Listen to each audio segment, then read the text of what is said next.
Ouch.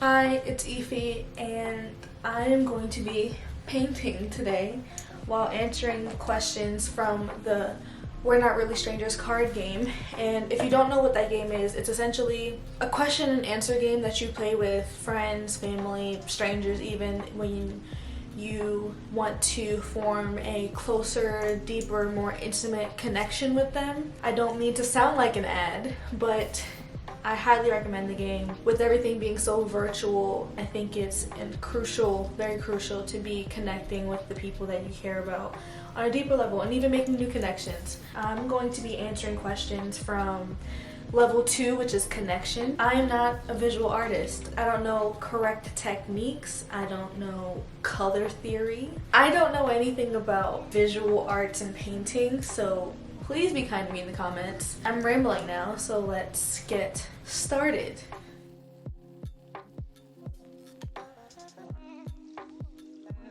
First card is a wild card, and it says, sing the chorus of your favorite song of all time.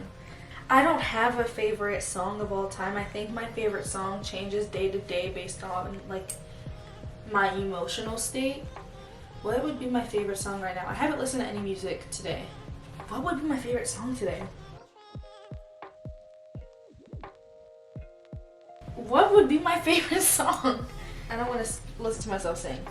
Show the first photo in your camera roll and explain. First photo in my camera roll, it's a picture of my old best friend and another friend that I don't really speak to frequently, not for any reason, but it's just, you know, we all grew apart. I know we were after school. This was in middle school. We were doing stuff for the play. I think the play was Aladdin. This was when selfie sticks were a huge deal. I brought mine to school, and I think they were chasing me, and it just so happened that I tilted the selfie stick up towards the ceiling and got that picture of all of us like laughing and enjoying ourselves. That's the first photo in my camera roll.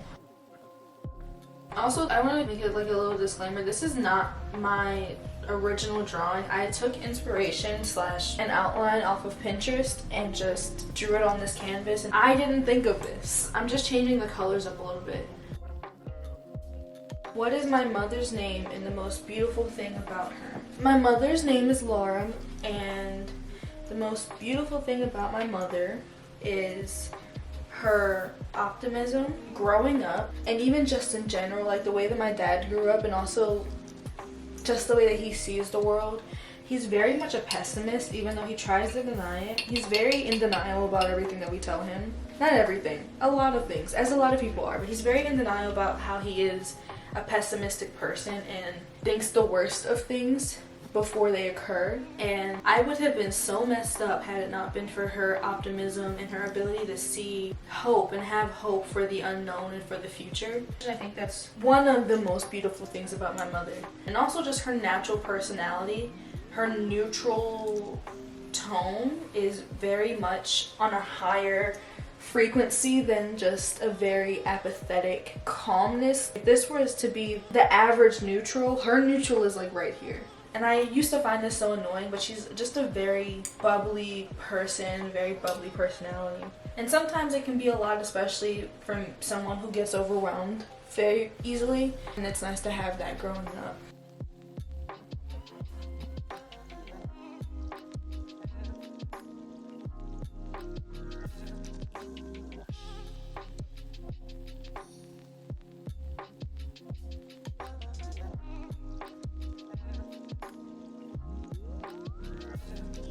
And also in the picture, this was kind of like really messy. Like it wasn't, and I don't know if that was the intention, to make it like a little bit more messy and less crisp, but I kind of am leaning into that a bit purely because I know I'm not a crisp person when it comes to painting. I just want to say this is my 3rd time filming this video. I started over twice with the first painting and then decided to give up halfway, and now I'm doing this again. Let's just hope that this is gonna be the better version of what I'm doing.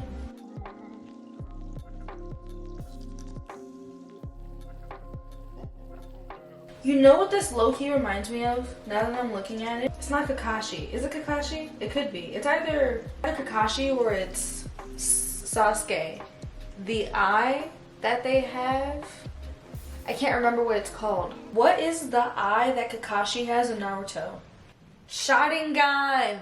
A little bit. I think it's just because of the red and the black, but that's kind of what this is reminding me of a bit now. I already like this more than the other one, and I don't know if it's just because it's meant to be imperfect. Next question. What's been the best compliment a stranger has ever given to me? The best compliment a stranger has ever given to me. She is a stranger, but she's in my class for dance. We got partnered up together for showing the combination that we had learned in class. And she had told me that I'm a very graceful dancer and that I look like I'm floating in the air. And I'd never heard that about my dancing. I don't consider myself to be a graceful person. And I don't know, it was kind of like a shock to me to hear that from someone on the outside looking in, looks at my dancing and thinks it's graceful. I also got a similar compliment when I didn't really know Mags or Lucy that well, how they said that my port-de-bras in ballet, that they liked it, and I never really thought much of my port-de-bras because anything with ballet, I just associate myself with being very bad at it because I didn't formally train. And it's not because I've been called aggressive before. It was just nice to hear that someone thinks that I'm graceful and that I flow. I don't know if you can tell, but I'm intentionally trying to add texture. And I hope that this is working and it's gonna look good at the end. Have I changed my mind about anything recently? I don't think that what I'm thinking about is a thing where I was intentionally thinking this way, but I think it's a subconscious way of thinking. I'm pretty sure it was me believing that I had to be perfect to show up to a relationship, and not in any relationship, not just a romantic one. Not that I'm in a romantic relationship, nor do I plan on being in one anytime soon. Also, we're in quarantine. I don't leave my house, so I don't even know how that would occur. But I guess believing that I had to be perfect and healed for me to show up to a relationship, and I think it just stems from me not wanting to cause anyone pain. And I know I'm always going to be going through a healing process, and I don't want to hurt anybody or have them get caught in the collateral damage of that process. I was telling my friend that to love someone is to risk pain, but I was referring to her feeling pain herself. I guess for me would be to love somebody is to risk causing them pain. And I think as I am willing to take that risk, I'm in relationships where I still am going through a healing process. I don't have to be fully healed or perfect to be in relationships with people, like platonic, familial relationships or like romantic relationships.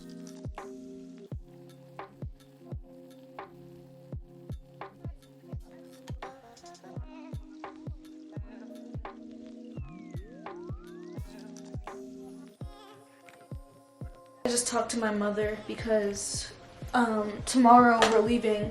Wow, that's so soon. Tomorrow we're leaving to go to Maryland because we're gonna go see my grandmother and we have to get COVID tests, but I don't want to get the one that goes up my nose. I think they have some that where I can like saliva, so we're gonna go to one tomorrow. Have I ever told someone I love you but didn't mean it? If so, why? Yes, I have. Why did I tell them that I loved them? I think because I wanted to love them in the way that I had meant to tell them that I loved them, and I thought me telling them would make it happen, and I just didn't. I didn't love them in the way that I wanted to. I wasn't lying in the sense of like trying to spare their feelings or anything. I was lying because I wanted to lie to myself to make it real. But I think I do my best to hold and have love for everybody. Do you think the image you have of yourself matches the image people see you as? I don't think that my self-image is the one that people see.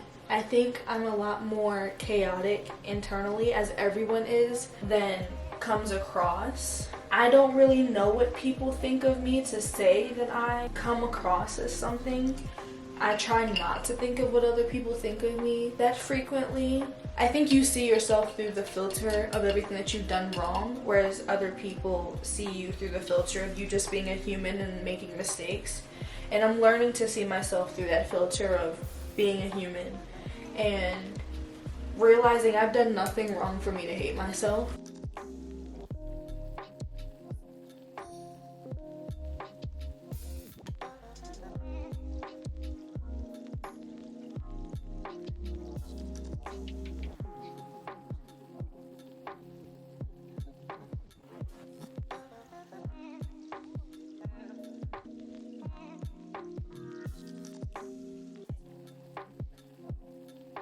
My back hurts.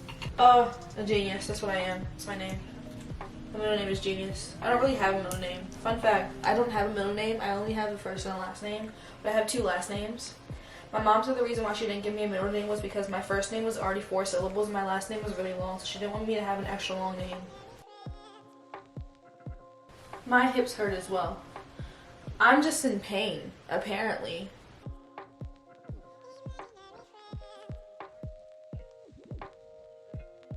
This looks cool. This looks cool. I think it looks cool. How would I describe the feeling of being in love in one word? I want to say free, like freedom. Like I think of freedom when I think of love. What title would I give this chapter of my life?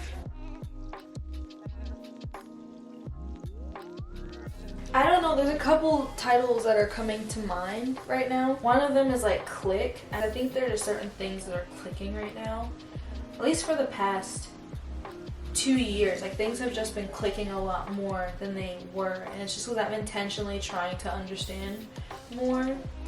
And I think of choose love, genuinely because that's an intention I'm doing my best to set for myself every day. If I have, when was the moment I realized I wasn't invincible?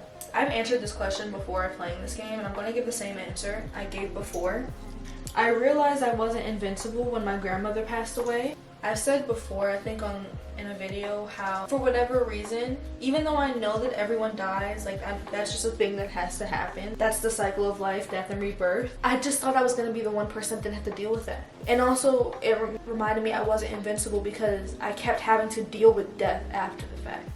It just made me realize that I wasn't the only person in the world that didn't have to deal with their grandparents dying, their uncles and aunts passing away, cousins passing away. Death is what made me realize I wasn't invincible.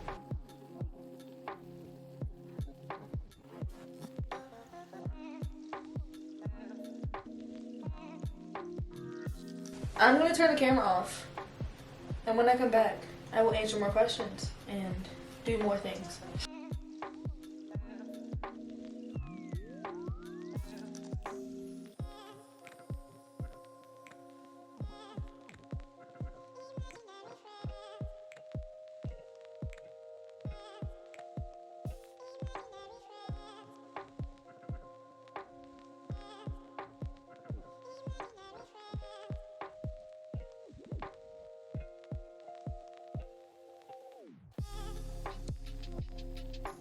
So, I took my little break. I've painted a little bit more, as you saw in the time lapse. And during that time lapse, I was listening to FKA Twigs. I knew she existed, but I never listened to her music, and I'm upset at myself because I've been missing out on that, and that is not okay. But I'm grateful I discovered her now. But I just wanted to get a little bit more done before I start answering questions again because frankly it's a little bit difficult for me to multitask. Whenever I film these videos where I'm talking about things, I literally write down word for word what I want to say because I don't want to miss anything, and I find that I sound more like myself on paper than I do in person. But also it's just because I have the time to filter and to correct and to reword things over paper, so I feel like I'm able to express it more eloquently rather than it coming straight from the head, which is what I'm doing currently. When was the last time I surprised myself? I guess the last time I surprised myself was when I did the MadFit January challenge. Even though I didn't finish it, I'm not one to work out consistently. Well, I wasn't one to work out consistently after that video. I kind of am. I haven't been working out recently though, just because partially a mental thing, but also I don't want to overwhelm my body physically with a bunch of activity. I'm definitely a person who loves to start things but never finish them. Hence the video that I filmed prior to this one, when I stopped midway and just finished painting instead of finishing the video. That surprised me because I didn't think that I had it in me to be that consistent, especially when it comes to physical activity. I guess I'm surprising myself a little bit more with is like how I'm not hating on myself for my body existing in the way that it does. What is something that you wouldn't want to change about yourself? I had this realization 2 days ago about my name. And If you don't know, my full first name is Ifitayo. I know I'm pronouncing it wrong. I know I'm supposed to have an accent, but that's the way I've been told to pronounce my name.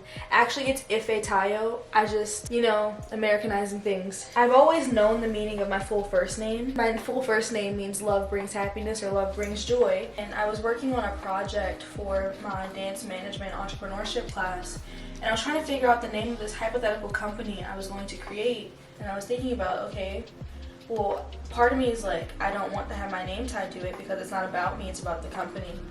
But then I was thinking about how my name means love brings happiness, and my mother casted that spell when she named me. Love is very important to me. It's a topic I'm constantly learning to experience and learning about, and I had looked up the meaning of the shortened version of my name, or what everybody knows me as, which is Ify, and it literally means love. I was telling Lucy and I think, and she had said how she wants to be called Love, and I was like, oh my god, I love that. I would love to be called Love. And I didn't realize that I have been getting called Love my whole life, because that is what my name means. I used to wish that my name was different or more interesting or cooler. I'm always around myself, as everyone is. The most interesting things become so boring and so mundane and so typical and so predictable.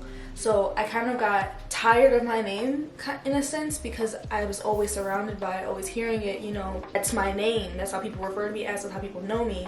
I just rekindled a love for my name, and that's something I don't want to change about myself anymore. I love my name.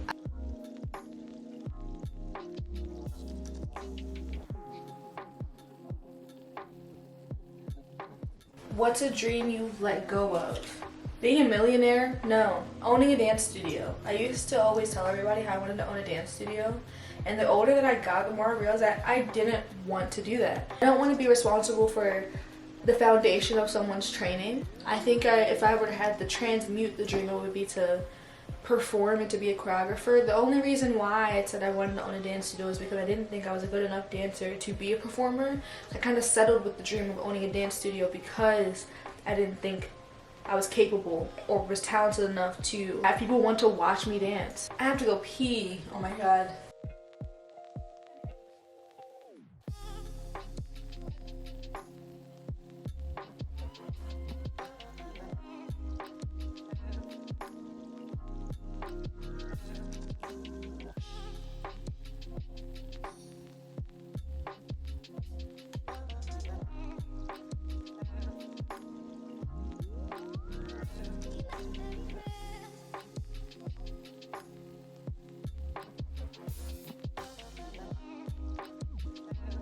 What lesson took you the longest to unlearn?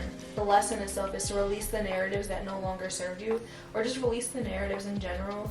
I have had a bad habit of telling myself stories about certain situations, because at the time that's the way that I had to protect myself, was to tell myself a narrative about the situation, even when it wasn't benefiting me. I was telling Lucy a couple weeks ago how I had realized that me hating myself was, in some weird way, me protecting myself from receiving pain from someone other than myself, because if I had already told myself bad things that I thought people were going to tell me, when someone told me the bad thing that I had already told myself, I had already conditioned myself to believe it and not be fazed by the information, because it wouldn't be new. So I didn't realize that my self-hatred was a safety blanket for a lot of my life. And the thing is no one told me the things that I was telling myself. Nobody told me that I was ugly, or nobody told me that I couldn't dance, or that this or that. I just told myself those things because I didn't want to hear it from someone else. Oh god. Sorry, I'm using natural lighting, so the sun is shining on my painting and it's not being helpful.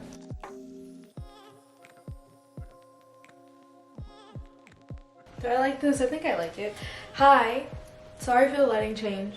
I had to close the blinds. This is the finished painting. I'm surprisingly very happy with it. As a perfectionist, it's a little bit difficult to let things be as they are without trying to smooth out all of the rough edges and things of that nature, but practice makes practice, and this is practice. I'm gonna show you the first one I did this morning. I did this one this morning. I hated it as I was doing it. I think that's part of the reason why I couldn't finish the first video. But now I kind of really like it. So thank you for watching. Thank you for being here. Thank you for listening to me ramble on for however long this video is. That is all. I send you all the love and I will see you in the next video. Bye.